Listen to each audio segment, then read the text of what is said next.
Jésus prit avec lui Pierre, Jacques et Jean et les conduisit à l'écart sur une haute montagne et fut transfiguré devant eux.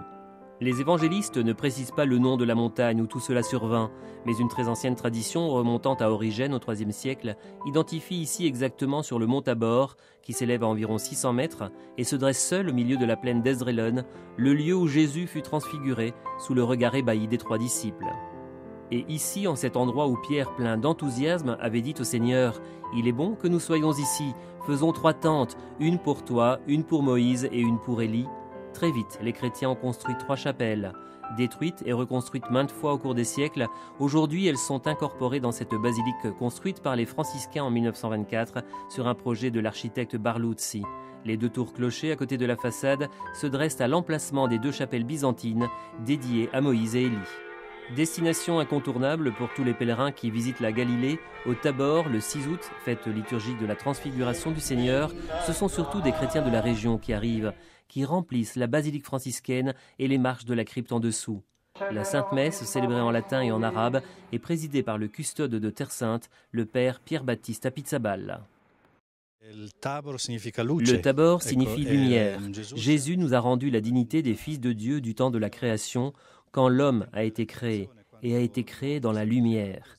Et le Tabor est l'anticipation de ce que nous tous serons, et sommes en fait déjà, avec la participation à la résurrection de Jésus. Donc le Tabor représente un message de lumière, d'espérance, de vie, de joie.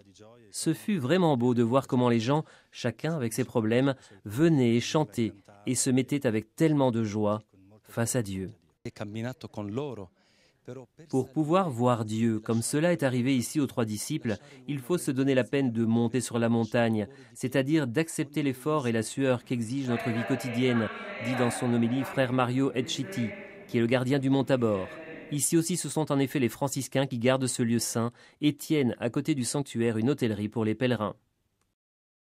Je viens de France et c'est un bonheur pour moi d'être ici, à l'endroit même où le Christ fut transfiguré. Ce fut une très belle messe en prière avec tous les chrétiens de la région. Chrétiens de la région qui proviennent surtout des villes et villages de la Galilée. Mais nous avons aussi des Arabes des territoires palestiniens. Lui vient de Beit Jala, tout près de Jérusalem, et c'est la première fois qu'il visite le mont Tabor.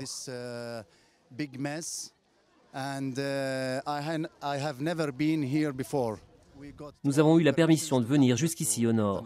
Il y a avant tout un sentiment de joie spirituelle, nous dit-il, mais il y a aussi la satisfaction de vivre au moins une fois cette proximité concrète entre la Galilée et Bethléem, qui aux Palestiniens des territoires normalement est niée.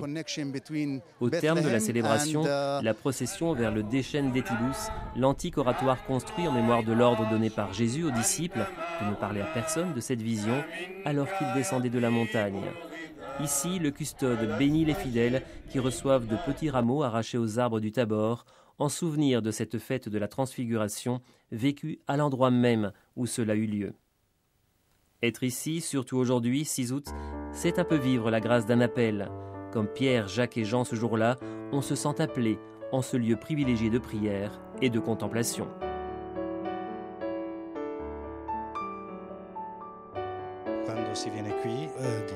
Lorsqu'on vient ici, on vient ici pour s'arrêter et contempler, comme le firent les disciples, pour contempler la beauté de cette terre et pour lire cette page de l'Évangile qui est très belle et qui nous dit la beauté de ce que nous avons déjà commencé à être.